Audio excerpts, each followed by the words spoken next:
اشارات ماہنامہ ترجمان القرآن دور حاضر میں قرآن مجید کے پیغام کو سمجھنے کا بہترین ذریعہ تازہ اشارات کی آڈیو ریکارڈنگ پیش کی جا رہی ہے۔ سماعت فرمائیے۔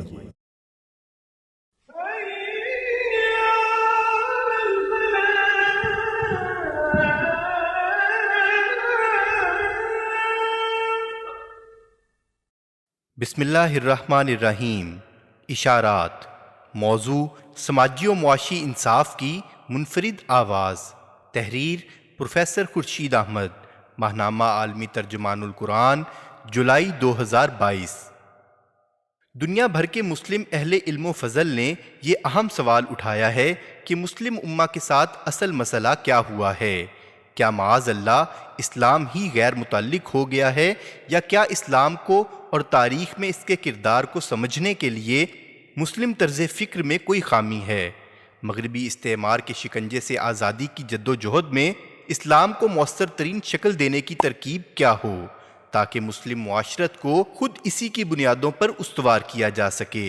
غور و فکر اور بحث و مباحثے کی ان ساری کوششوں کا مقصد امت کو تجدید اور تشکیل نو کے راستے پر ڈالنا تھا۔ جمال الدین افغانی، امیر شکیب ارسلان، حلیم پاشا، بدیع الزماں سعید نورسی، مفتی محمد عبدو، ڈاکٹر محمد اقبال، رشید رضا، حسن البنا، ابو الکلام آزاد، سید قطب شہید، سید ابو العلا مودودی، مالک بن نبی اور متعدد دیگر مفکرین و مصلحین نے انہی سوالات پر غور کیا اور امہ جس دلدل میں دھنس چکی تھی اس سے امت کو نکالنے کے لیے اپنے اپنے فہم کے مطابق مثبت راہیں متعین کیں۔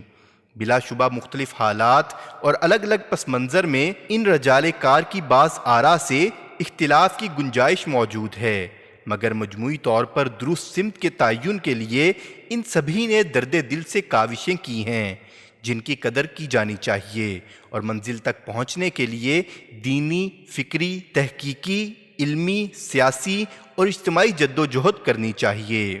مفکرین اور مصلحین کی اس کہکشاں میں سید ابو العلا مودودی رحمہ اللہ 1903 تا 1979 کو ایک امتیازی مقام حاصل ہے۔ اس گھٹا ٹوپ فضا میں 1920 کے زمانے میں صرف 17 سال کی عمر میں انہوں نے مسلم امہ کی تعمیر نو کا بیڑا اٹھایا۔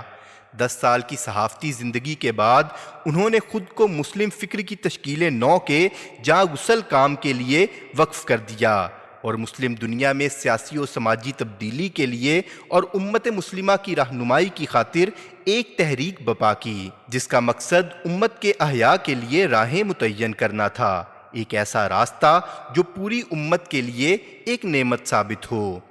اخبار الجمعیہ میں اسلام کا سرچشمہ قوت کے حوالے سے سلسلہ مضامین لکھنے کے بعد 1927 میں سید مودودی نے اسلام پر اعتراضات کی بوچھاڑ کا جواب دینے کے لیے ایک طویل تحقیقی سلسلہ مضامین شروع کیا جو کتابی شکل میں ڈھل گیا۔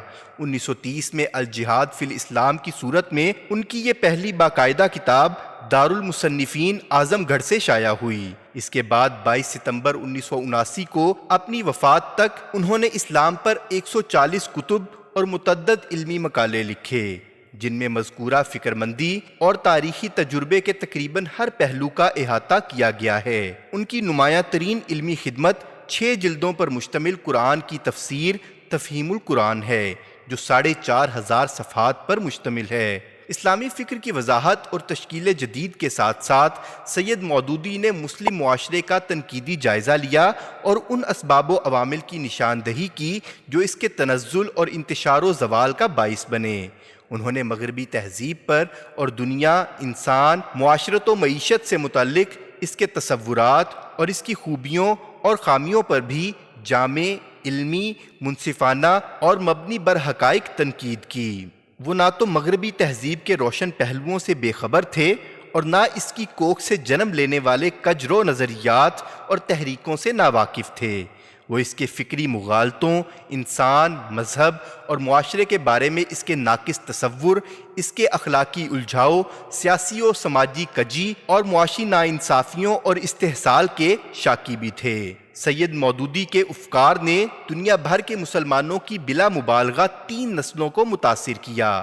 ان کی تصانیف 50 سے زائد زبانوں میں ترجمہ ہو چکی ہیں۔ بجا طور پر انہیں جدید اسلامی احیاء کا بانی قرار دیا جاتا ہے۔ سید مودودی بیک وقت ایک عالم دین، ایک سماجی مفکر اور سیاسی رہنما تھے۔ ان کا اولین اور نمایاں ترین کارنامہ اسلامی فکر کی تشکیل نو ہے، جس کا ماخذ تو دین کی اصل نصوص ہیں، تاہم اس کا انداز ہمارے عہد کے تقاضوں سے ہم آہنگ ہے۔ انہوں نے اسلام کو ایک مکمل ضابطہ حیات کے طور پر پیش کیا، جس کا پیغام انسان میں باطنی تبدیلی پیدا کر کے اس کی روحانی اور اخلاقی تطہیر ہے۔ ان کے پیش نظر یہ ہے کہ ان تبدیل شدہ حضرات و خواتین کو متحرک کر کے نہ صرف ان کی زندگیوں کی تعمیر کی جائے، بلکہ الہامی رہنمائی اور اللہ کے رسولوں بالخصوص خاتم الانبیاء محمد صلی اللہ علیہ وسلم کے اسوہ حسنہ میں فراہم کردہ نظریہ حیات، اقدار، اصولوں اور خیالات کے مطابق انسانی معاشرے اور تہذیب کی بھی تشکیل نو کی جائے۔ سید مودودی نے اسلامی فکر کے تقریباً تمام ہی پہلوؤں پر قلم اٹھایا ہے۔ انہوں نے اس بات پر زور دیا ہے کہ اسلام ایک مکمل نظام حیات کے طور پر انسانی زندگی کے تمام پہلوؤں کا احاطہ کرتا ہے۔ اسلام ایک آفاقی دین ہے اور مسلم امہ ایک عالمی برادری ہے۔ ایمان اس کی بنیاد ہے اور اسی پر اسلام کی اصل فطرت، ثقافت اور تہذیب استوار ہے۔ بالفاظ دیگر مسلم امہ ایمان کی بنیاد پر قائم ایک عالمگیر برادری ہے۔ توحید کے تصور نے انسان کو اس کائنات کی یک رنگی اور انسانیت کی یگانگت کی بنیاد پر یہ سبق دیا ہے کہ زندگی کو خانوں میں تقسیم نہیں کیا جا سکتا۔ اسی توحید کے دیے ہوئے قوانین اور اقدار اپنی آفاقیت کے ساتھ ان امور کا احاطہ کرتے ہیں۔ پھر یہ کہ اسلام کسی خاص قوم، برادری، نسل، علاقے یا زبان تک محدود نہیں ہے۔ یہ تو انسانوں کے خالق کی طرف سے اس کے رسولوں کے ذریعے بھیجی گئی رہنمائی ہے، جس کا آغاز زمین پر زندگی کی ابتدا سے ہی ہو گیا تھا۔ یعنی اسلام تمام انبیاء علیہم السلام اور ان کے پیروکاروں کا دین ہے۔ اس لیے مسلمان حضرت آدم علیہ السلام سے لے کر نوح، ابراہیم، موسیٰ، عیسیٰ علیہم السلام اور محمد صلی اللہ علیہ وسلم سمیت تمام انبیاء علیہم السلام پر ایمان رکھتے ہیں۔ اسلام کا لغوی مفہوم سلامتی اور تسلیم کا ہے۔ اسلام یہ بتاتا ہے کہ صرف اللہ ہی لائق عبادت و اطاعت ہے، اور یہ کہ اس کے نبی کو فکر و عمل کے لیے نمونہ اور ہدایت کا سرچشمہ تسلیم کیا جائے۔ یہ اپنے ماننے والوں سے مطالبہ کرتا ہے کہ وہ خدا کی مرضی اور رہنمائی کو مان کر زندگی گزاریں۔ شریعت لغوی معنی راستہ ایسے معیارات، اقدار اور قوانین کا مجموعہ ہے جو مل کر اسلامی طرز زندگی تشکیل دیتے ہیں۔ اسلام انسان کے اختیار و انتخاب کی آزادی پر یقین رکھتا ہے اور ایمان و عقیدے کے حوالے سے کسی جبر کی اجازت نہیں دیتا۔ یہ انسانوں کے لیے ایسی مذہبی اور ثقافتی ترتیب فراہم کرتا ہے جو فی الحقیقت تکثیریت پر مبنی ہے۔ نظریاتی سرحدوں کو عبور کرنے کے لیے آزادانہ مرضی اور دلیل ہی واحد راستہ ہے۔ اختلافات کے باوجود ایک دوسرے کا احترام اسلام کا بنیادی اصول ہے۔ اسلام کا تعلق زندگی کے ہر پہلو سے ہے۔ ایمان اور عبادت، روح اور مادیت، شخصیت و کردار، فرد اور معاشرہ، معیشت اور معاشرت، قومی و بین الاقوامی امور۔ تاہم زندگی اور کائنات سے متعلق اسلام کا اخلاقی طرز فکر سب پہلوؤں کا احاطہ کیے ہوئے ہے۔ ہر مادی شے کو بھی روحانیت اور تقدیس کی چھتری تلے جمع کر دیا گیا ہے۔ اس سے نہ تو دنیاوی پہلو خارج ہیں اور نہ اسلام زندگی کے غیر مذہبی پہلوؤں کو مذہبی مراسم سے متصادم سمجھتا ہے، بلکہ یہ زندگی کے تمام پہلوؤں کو ایک اخلاقی اور روحانی نظام کے تابع کرتا ہے۔ اس لیے اسلام بنیادی طور پر ایمان، رنگ، عقیدے، زبان اور علاقے سے قطع نظر تمام انسانوں کے لیے ایک اخلاقی اور نظریاتی طرز فکر ہے۔ یہ ثقافتوں اور مذاہب کے تنوع کی حقیقت تسلیم بھی کرتا ہے اور ان کا احترام بھی کرتا ہے۔ مسلم امہ میں بھی تنوع موجود ہے۔ اسلام مصنوعی اتحاد، جبری اطاعت یا تضادات کے اجتماع کا حامی نہیں ہے۔ اس کے برعکس یہ بقائے باہمی اور باہمی تعاون کی حقیقی بنیاد فراہم کرتا ہے۔ اسلام میں ایمان و تہذیب کا ایک اہم پہلو ان اقدار کا فروغ ہے جو قطعی اور عالمگیر ہیں۔ ان کے ساتھ وہ اس پر زور دیتا ہے کہ ایسے بنیادی اداروں کی تشکیل کی جائے جو اس نظام کو مضبوطی اور پائیداری دیتے ہیں۔ پھر اس احساس کو بھی زندہ و توانا رکھتا ہے کہ زندگی کا ایک بڑا میدان ایسا ہے جس میں موجود لچک وقت کے بدلتے تقاضوں سے نباہ کر سکتی ہے۔ اسلامی اقدار کا ڈھانچہ، اسلامک سسٹم آف ویلیوز، انسانی فطرت اور عالمگیر حقائق پر استوار ہے، جس میں یہ شعور بھی موجود ہے کہ ان اقدار کے اطلاق کے لیے باریکیاں اور طریقہ کار بدلتے ہوئے سیاسی، معاشی اور ثقافتی حالات کے مطابق اختیار کیے جا سکتے ہیں۔ اسلام ایک عمومی ضابطہ بندی ضرور کرتا ہے، لیکن یہ انسانی افعال و کردار کے لیے سخت گیر ہدایات سے احتراز برتتا ہے۔ یہ ایک فرد کو معاشرے بلکہ تمام مخلوقات میں بنیادی اہمیت کا حامل سمجھتا ہے۔ ہر فرد انفرادی طور پر خدا کے سامنے جواب دہ ہے۔ اس طرح انسان کی حیثیت سماجی مشینری میں محض ایک پرزے کی نہیں ہے۔ معاشرہ، ریاست، قوم اور انسانیت سب ہی اہم ہیں اور ہر ایک کا ایک خاص کردار ہے۔ تاہم زندگی کے اختتام پر حتمی جواب دہی فرد ہی کی ہوگی۔ اس طرح اسلامی نظام میں فرد کی مرکزیت لازمی ٹھہرتی ہے۔ یوں فرد کا ربط معاشرے اور اس کے اداروں سے بھی جوڑا گیا ہے اور ان دونوں کے درمیان ایک متوازن تعلق بھی قائم کیا گیا ہے۔ اسلامی اخلاقیات زندگی کو بھرپور طریقے سے گزارنے کے تصور پر مبنی ہیں، نہ کہ زندگی کے انکار پر۔ اخلاقی ضابطے کی پاسداری کر کے انسانی افعال کے تمام پہلوؤں کو نیکی کا درجہ مل جاتا ہے۔ فرد کی سطح پر تقویٰ اور معاشرے میں اخلاقیات ایسی مطمئن زندگی تشکیل دیتے ہیں جس میں ذاتی اور اجتماعی فلاح اور ہر ایک کی بہبود و ترقی محفوظ ہے۔ دولت کوئی مذموم شے نہیں بلکہ مال کمانے کی ترغیب دی گئی ہے، بشرطے کہ اخلاقی اقدار اور معاشرتی حقائق کی پاسداری کی جائے۔ ایک اچھی زندگی انسانی کوشش کا ایک بڑا ہدف ہے۔ اس دنیا کی بھلائی اور آخرت کی بھلائی کا باہم براہ راست تعلق ہے، کیونکہ یہ دونوں زندگی ہی کے دو رخ ہیں۔ زندگی کے غیر مذہبی امور کو بھی روحانیت سے استوار کر کے اور دنیاوی زندگی کی ہر شکل اور فعل کو اخلاقی نظام کا حصہ بنا کر انسان کو یہ صلاحیت بخش دی جاتی ہے کہ وہ نہ صرف اپنی ضروریات کو پورا کرنے کا سامان کرے بلکہ اس کے ساتھ ساتھ ایسا معاشرہ بھی تشکیل دے جس میں سب کی ضروریات پوری کرنے کا سامان ہو۔ انفرادی آزادی، ملکیت کا حق اور مالی سرگرمی کا حق، کاروبار کے ضوابط اور وسائل و مواقع کی عادلانہ تقسیم اسلام کے معاشی نظام کے لازمی عناصر ہیں، مگر ساتھ ہی ساتھ ہر سطح پر اخلاقی چھلنیاں موجود ہیں۔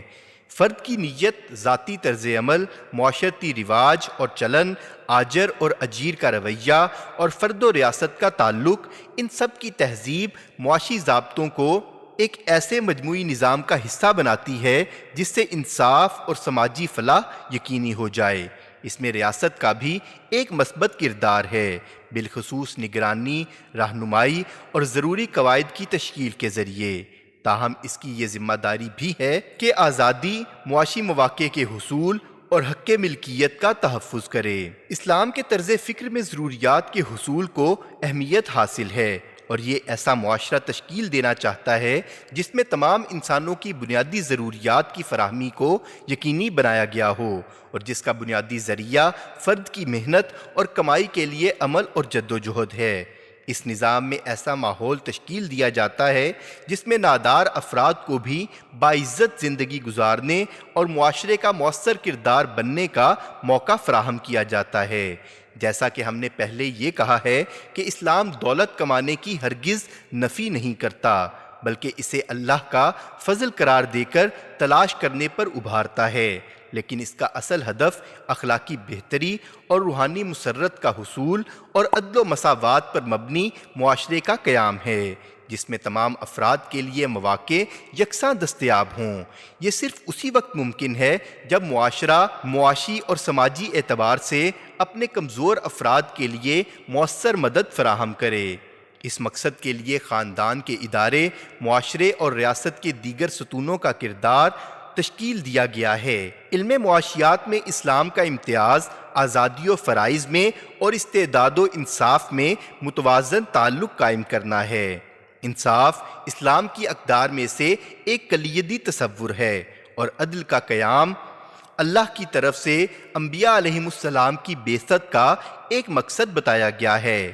ہدایت کا تعلق صرف انسان کے اپنے معبود سے روحانی تعلق تک محدود نہیں ہے، بلکہ انسان کا دوسرے انسانوں اور دیگر مخلوقات سے تعلق بھی اسی طرح سنجیدگی سے لازم ہے۔ یہ اس طرز فکر اور انسان و معاشرت سے متعلق تصور کا مختصر بیان ہے، جس میں معیشت اور معاشیات سے متعلق سید مودودی کے طرز فکر کو سمجھا جا سکتا ہے۔ سید مودودی معروف معنوں میں معیشت کے میدان کے ماہر تو نہ تھے، تاہم معاشی موضوعات پر ان کی تحریروں نے معیشت کے بارے میں ایک منفرد طرز فکر کی بنیاد ضرور ڈالی ہے، جسے اب اسلامی معاشیات کہا جاتا ہے۔ سید مودودی نے نہ صرف قرآن اور سنت میں موجود معاشی تعلیمات کو خوب تفصیل سے بیان کیا ہے، بلکہ انہوں نے مجموعی تہذیبی پس منظر میں ایک فرد کی معاشی مشکلات کا حل بھی تجویز کیا ہے۔ انہوں نے خاصی وضاحت سے بتایا ہے کہ ایک جامع انداز میں ان مشکلات کو کیسے حل کیا جا سکتا ہے کہ معاشی زندگی کے اخلاقی تقاضوں کی پاسداری بھی ہو اور مادی ضروریات کو بھی پورا کیا جا سکے۔